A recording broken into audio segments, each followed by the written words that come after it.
Hello and welcome to lesson 2 of week 6. In this lesson, we are going to look at the browser object model and we are going to do a lab that will illustrate this using this page where we can work with these buttons to illustrate the full browser object model objects. My name is Mildred. Now, the browser object model is a collection of JavaScript objects that is provided by the web browser that allows you to interact with the browser outside of the web context. So it's not like the DOM we saw in the last lesson, but this has everything to do with the browser. So it allows your scripts to control the browser window, to work with the URL, to be able to handle the browser history, to be able to display dialog boxes, and to be able to work with maybe timers and screen properties. Alright, so the browser object model is not part of the HTML document. It's specific to your browser environment, and all the JavaScript functions that we have are methods of the window object, while all of the variables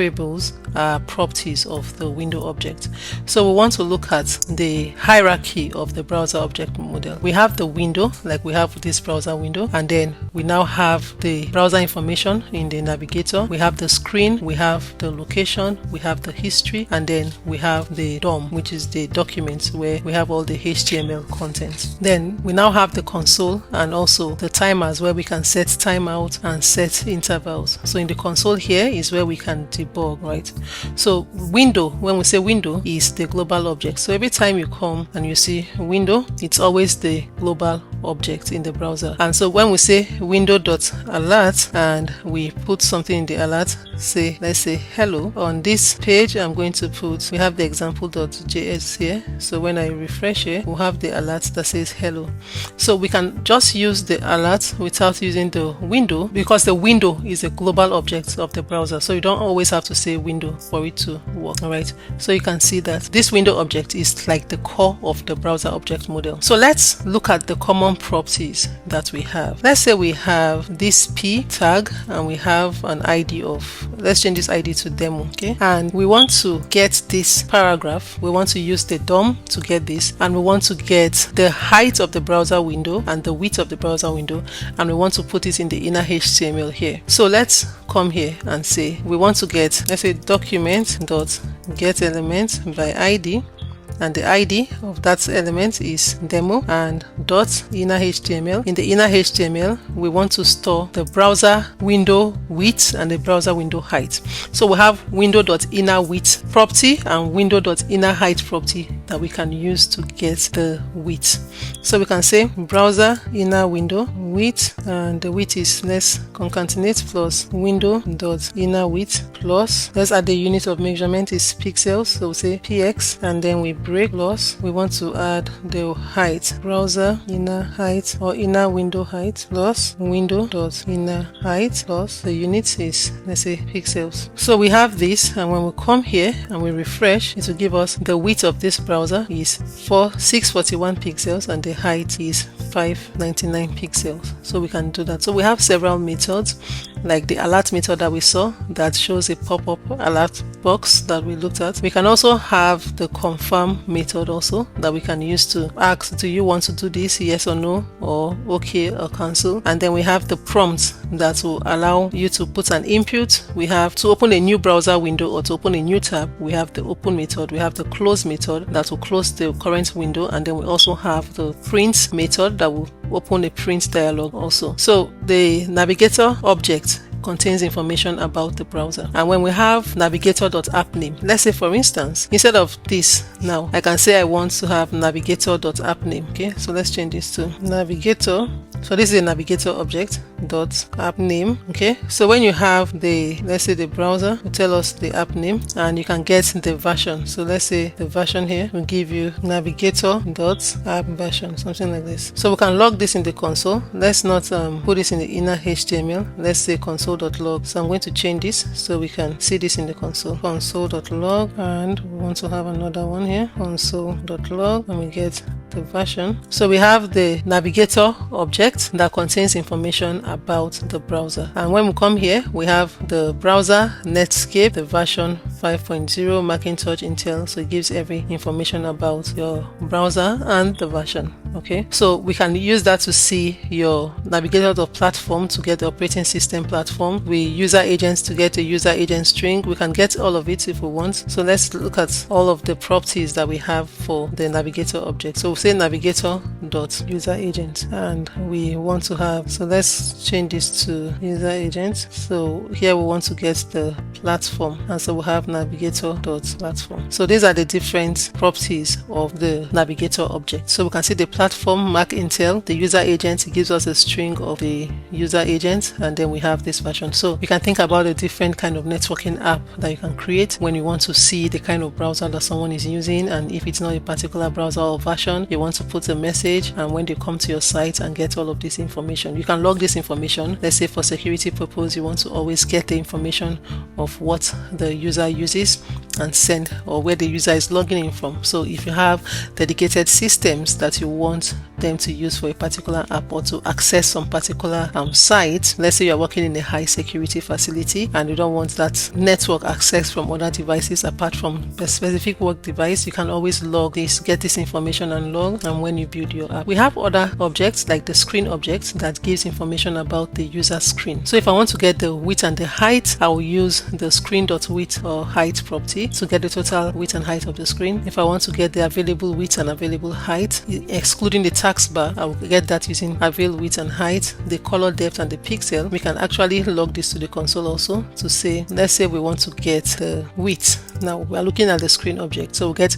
screen dot, let's use screen object, so we'll have screen dot width. Now we want to get the height, we'll have screen dot height. We want to get the color depth, let's say color depth, we'll say screen dot color depth, and we want to get the, this color is in lowercase, we want to get the pixel depth, so we'll say pixel depth, and we'll say screen dot pixel depth. So these are the properties of the screen object. When I refresh, I can see the width, the height, the color depth, the pixel depth. If I want to get the properties of the location object, I can use location.href to get the total or the complete URL. So let's say the URL now be equal to, so we're looking at the properties of the location object, location.href, like this, okay? And if we want to get the protocol, if it's HTTP or HTTPS, so let's say the protocol will now be location.protocol, and I want to get the host name. Let's say we want to know the host and the port. Let's say location.host. So we want to get the host and the port with location.host. We want to get the host name only. So let's say host and port here. So we want to get the host name only. So you say location, or let's say host name will now be location.host name. You want to get the, let's say we want to get the path name. We want to get the anchor part of the URL, or we want to get the query string. Let's copy this and use, and let's look at the different properties and what it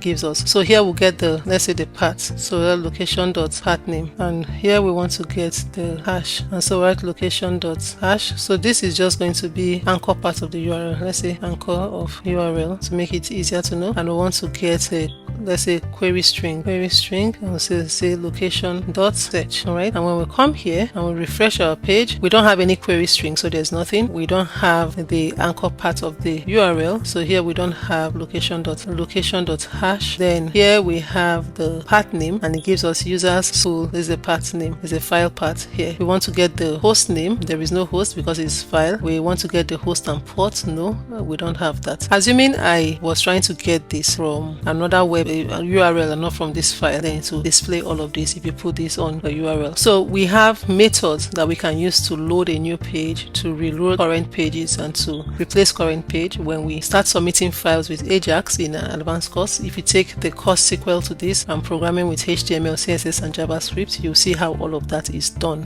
But in this course, we want to focus only on the basics of JavaScript, and if you register for the advanced course, you will get to know how to tie all of this together. So if you have not taken the HTML or CSS course, you will notice that you are struggling with this course, and you might want to take the HTML and the CSS course independently to have some intermediate knowledge of this, and then when you come to the advanced course, like the front-end development with HTML, CSS and JavaScript, you'll be able to tie them together and look at more advanced topic, jQuery and APIs, and know how to use this three language to create a powerful user interface. You can also take a course for frameworks, which is React and Bootstrap, that will help you to use the React framework and the Bootstrap or CSS to be able to create user interface with a framework. So we have a course without framework and one with framework. So we can use location.assign here, and then in the pair of parentheses the URL you want to load, or the new page you want to load. If you want to use reload a page, you use location.reload like this, and it just reloads a page. And if you want to replace the current page without having a back button, you use location.replace, and a pair of parentheses you put the URL. So with all of these examples that we've had, we can look at our example here to see how we can work with on this lab to get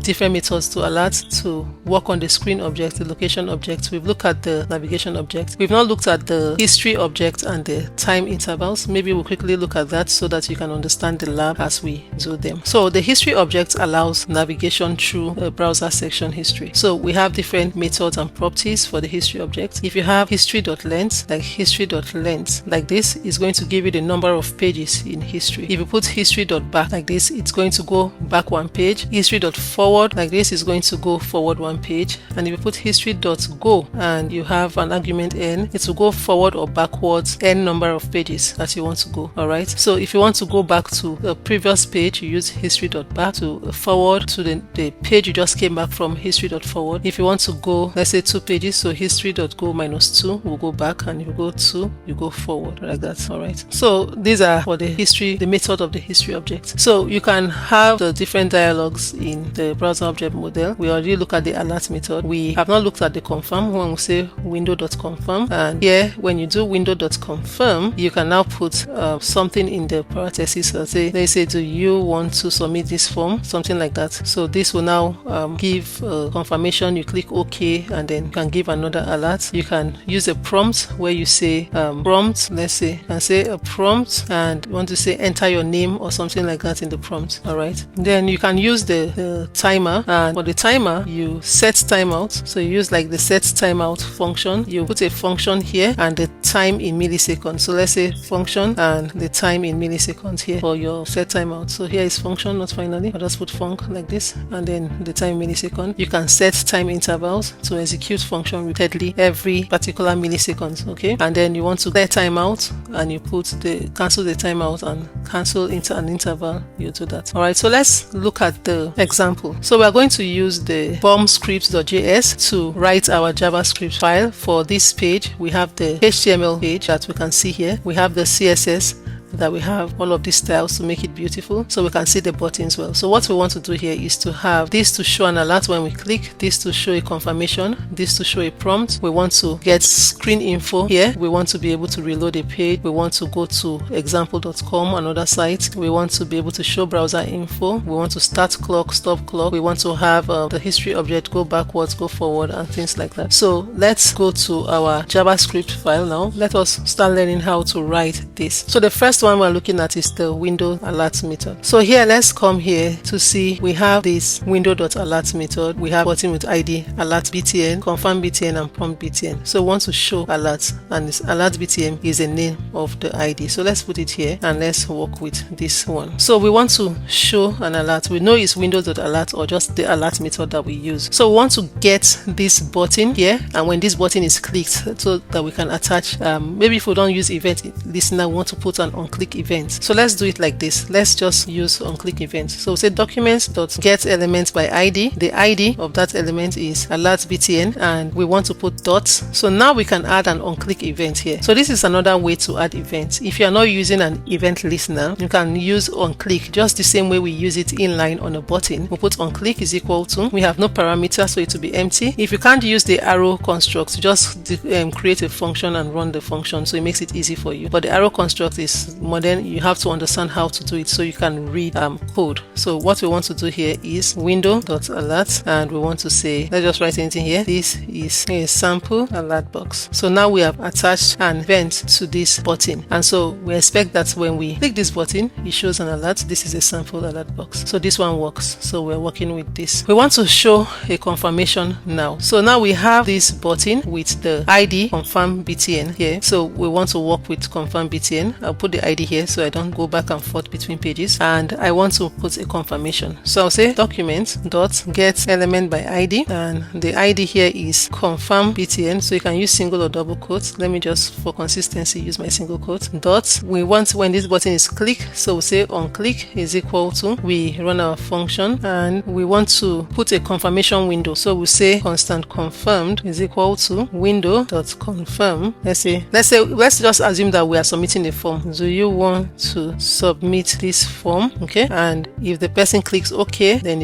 it runs the submission. So in this event right now, we saw that last week we look at how we can prevent default action. So next week when we look at forms, we'll see how we prevent the default action of submitting a form, because we want to have this confirmation window displayed, and when the person clicks OK before it actually submits the form and sent to the database. So we want to use an if statement to say if confirmed, just display an alert, you clicked OK, and if cancel, put an alert and say you clicked cancel. So you can put an if else statement, or you can just do it with the ternary operator to say alert like this, and we want to say if the user clicked on, if the button is there and the person clicked on OK, we want to say you clicked OK, right? And if the person doesn't click OK, clicks cancel, so else we'll say you clicked cancel. So this is the same thing as saying if confirmed, right? And then you put alert, you clicked OK, else. So this is the same thing. So what we wrote here in one line is the same thing as writing else, and then you write you clicked alert. So you see how long it is when we do it like this, and so that's why I use the other syntax to do this like this. All right, so want to say alert, you clicked OK or cancel. Let's test this and see if it works. When I refresh this and I click show confirm, do you want to submit this form? OK, you clicked OK. If I do it again and I click cancel, you clicked cancel. All right, so when you say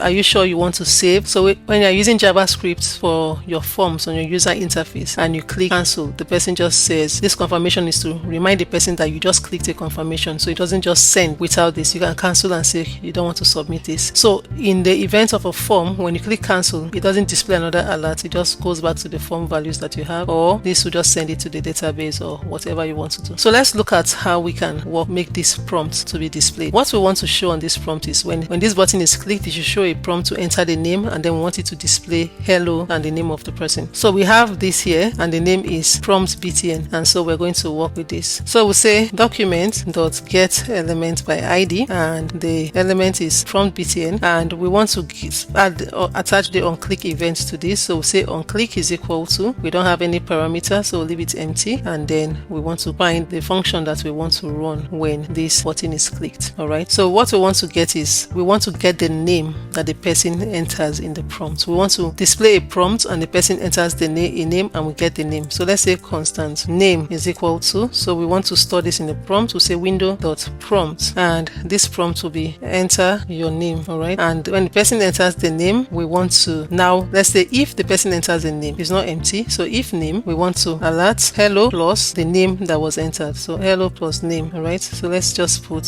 an asterisk or an exclamation mark. All right, so if the person enters a name, let's say hello dot name. We don't put any condition for if the person doesn't enter a name. So let's refresh this, show prompt, enter your name. If I put this, it gives me another alert, hello Mildred. So we can actually add a space here, so that we can do it like this, put a space here. So when it says hello Mildred, there'll be a space. So when I put my name, it says hello Mildred. So we can see how we use the browser object model to do this. So we have looked at how to use the window method. Let's now look at the screen object. And for the screen object, we want to get the width, the height, the available width, the available height, and all the color depth. All of that displayed when we click on this button to show the screen information. So this will be straightforward since we looked at something like that. We want to say the ID here for the screen is screen info, where we want to display all of the info. We want to get this show screen info is the button we want to attach the event to, and we want all the info to be displayed in the screen info. So let me put these ID names here so we can use it without going back and forth. Okay, so we have these two IDs. Now I want to get the show screen info button, and I want to say if this is clicked, then I want to display the information of the screen in the screen info inner HTML. So I'll say document dot get element by ID, and the ID here is show screen info dot click is equal to, we use the arrow construct, and we want to get, let's say constant s is equal to, let's get the screen object window dot screen, and now we can get s dot width, s dot height to make it easier. So let's get all the info and let's store it in some strings. So say constant info here here, and we want this info to be equal to I'll use the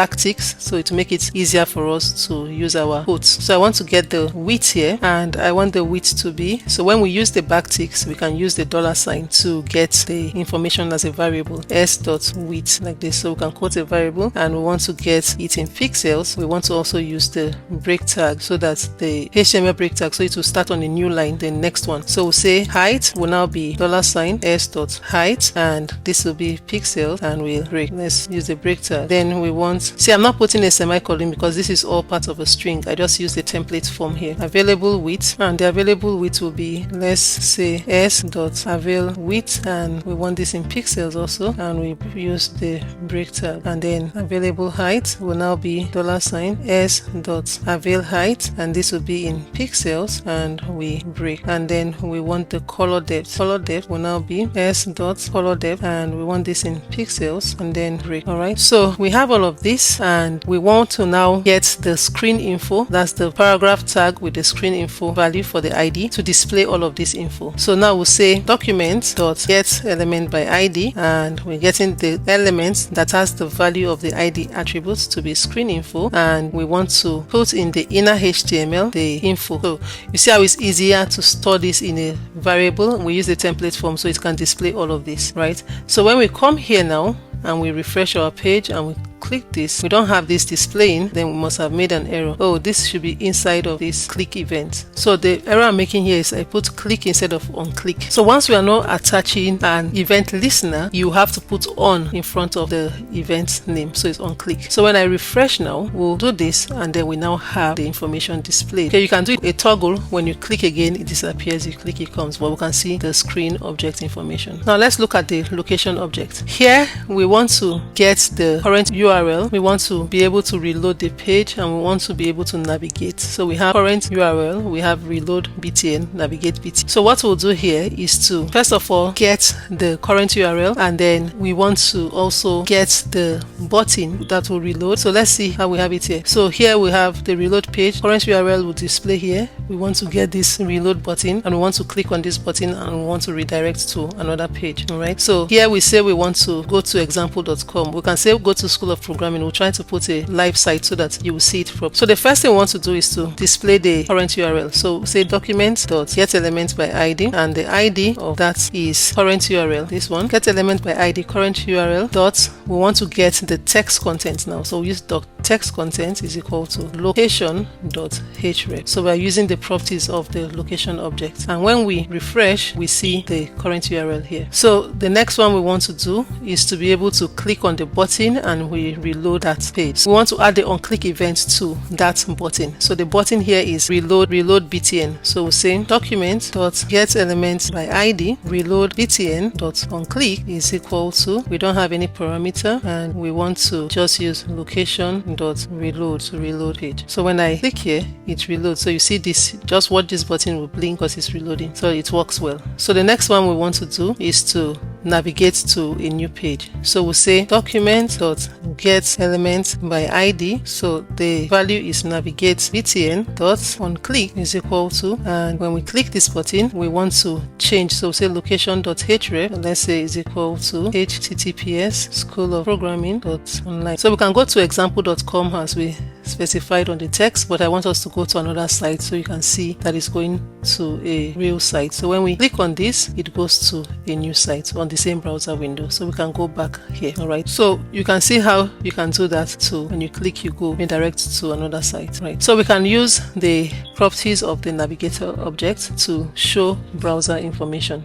We have seen this earlier, so let's just look at it now. And we want to get the browser info. When we click on the button, we want to attach an event for this click, and then we want to display the browser info here for browser info. So we see the values of the ID. So let's say document.get element by ID. The ID here is show browser info, and we want to attach a click event. If the button is clicked, we want to run a function, and let's put a semicolon on all of this so we want to do something something here, and we want to store the navigator object here. So let's say constant n is equal to window.navigator, and now we can now get all of the information. So we can say constant info will now be equal to, you can use the backticks to have the template type string like this, and here we want to have the browser name will now be, let's say, the property will give us app name, give us the name of the app, and we can also add a break tag so that you can start the next one on a new line. And then we want to get the browser version. This will be equal to, let's say, n.app version. We break. We want to get a platform. We'll say this is, let's just not use equal, let's use this like this, so we'll have it looking nice on the page. So platform, we'll say n.platform. Let's break again. Then we want the language, and then we'll have this to be n.language break, and then we have online n.online like this. Let's print this out in the p tag that has the ID of browser info. So we'll say documents.get element by ID browser info.inner HTML is equal to info, and then let's refresh our page and let's click on this, and we have all of the browser info. So we have timers and intervals where we can set timers to different local time string. We can also use this to start and stop a clock. So when we want to start clock, we can attach an event that will display a clock and put the current time, and then the stop clock is going to put another time there for the stop. It's just going to cancel it. We also have the history object where we can click to go back and click forward. I'll leave these two for you to do when you refer to your lesson resource. We have all of the code written, and you can follow the same code and write and make sense out of it of how we did this. So you have an idea of the browser object model. Next week's lesson, we are going to look at how we interact with forms and collect form values and change different inputs and messages to a user when a form is filled. Thank you, and see you next week.